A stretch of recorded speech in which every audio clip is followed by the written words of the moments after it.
Nothing official till the pen meets the paper, David, but the Orange and Blue host a who's who of high school recruits this weekend. The first 2,000 fans here tonight got this pretty nifty Link for Pink t-shirt. I was a little late.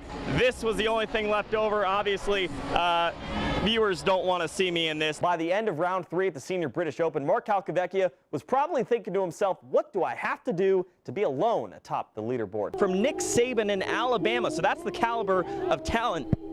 And they're still doing their special teams here. I almost got knocked out. Home's been no problem for the Gators facing the chop, but neutral site games a whole different issue. Other candidates are still active because their teams are still playing in the playoffs. Yeah, and Joe Philbin's now available because his team is no longer in the playoffs with Green Bay knocked out. Of course, you like that as a Lions fan. Well, that's okay. Florida's all-time assist leader was arrested for stealing a $3 taco from a street vendor. While it's one day away from April Fool's, I swear this isn't a joke. Get out! You get out! Get out! Get out! It was 2 decades ago when Kenny Bernstein got the best nickname in drag racing, the King of Speed. When someone throws 6 touchdowns, 5 touchdowns in the first half, it's going to be pretty tough sledding going uphill, especially in Foxborough against the Patriots. Joe Paterno's 61 years with one university will most likely never be matched.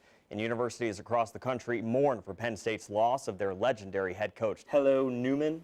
Ryan Newman is your pole sitter, currently 9th in the standings. Tony Stewart 2 spots behind the overall points, and he'll be right behind Newman come Sunday. It was gut check time for the Gator baseball team. The 4th-ranked team in the country let a golden opportunity slip away in a 5-4 loss to Tennessee on Saturday. But a win yesterday, everything would be forgiven, cementing an SEC series win, their first since March 24th. Well, the season's raced by for the Florida Gator basketball team. The last Saturday home game was upon us today against the Vols, the same Tennessee team that handed Florida its first conference loss this season, the same Tennessee team that Florida didn't show up against in Knoxville. This time around, the Gators showed up in new uniforms to honor the 06-07 national title teams. Showing up on the court, though, entirely up for debate. Joe Flacco back to work, but check out former Gator Brandon Spikes on the pick, returning it the other way for 19 yards, but ensuing drive, Tom Brady giving it right back. Jimmy Smith with a great play on the ball. Ravens with a chance. 30 seconds to play and knocking at the door. 32-yard chip shot for Billy Cundiff. Oh, Billy, wide left, and that's the game. New England making their 2nd Super Bowl in the past 4 years, beating Baltimore 23-20. So we're heading to overtime in the OT. Both teams get a crack at it, so we're at sudden death here. And Kyle Williams does it again. His 2nd fumble on the evening. New York on the recovery. And Niners fans, along with Williams, lost their hearts in San Francisco. Lawrence Tynes kicks the 31-yarder to send the Giants to Super Bowl 46. Second half, LeBron hustling to contest a 3-pointer, but goes into the expensive seats and crushes a little fella, but he's hurting at first. But when James comes over to check on him, it's all smiles because he's got a great story for school tomorrow. But the story on the court was James, 25 points, 11 rebounds, 8 assists, only 2 shy of a triple-double. Heat run away from the Magic, 90-78. Third quarter, Mavs up 11, but here comes Lin Sanity. Jeremy Lin in the lane, gets the hoop and the harm. New York only down by 8 now. Now Lin leading the break, and check out this, finding sweet Steve Novak in the corner for 3.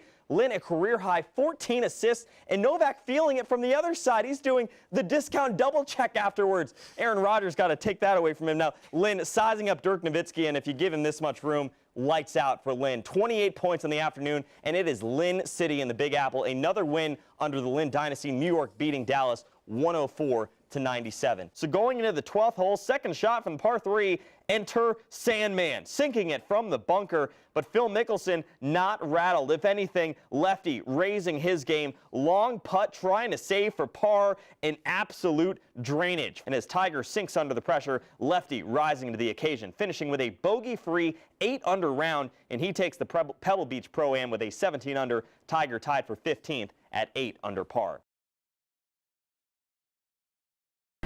Not everything in sports is always as it seems. At first glance, this group of guys taking part in softball practice looks pretty ordinary. But take a closer look. And the ordinary morphs to extraordinary. all wounded veterans, all amputees of some kind. They all were athletes prior to getting injured, and they wanted to get on a competitive team, and they wanted to do something like this. They just never expected they would ever be able to do it. David Van Sleet started the Wounded Warrior amputee softball team, aimed to give post 9/11 veterans a second chance to do something they love. Timmy, pick it up, pick it up.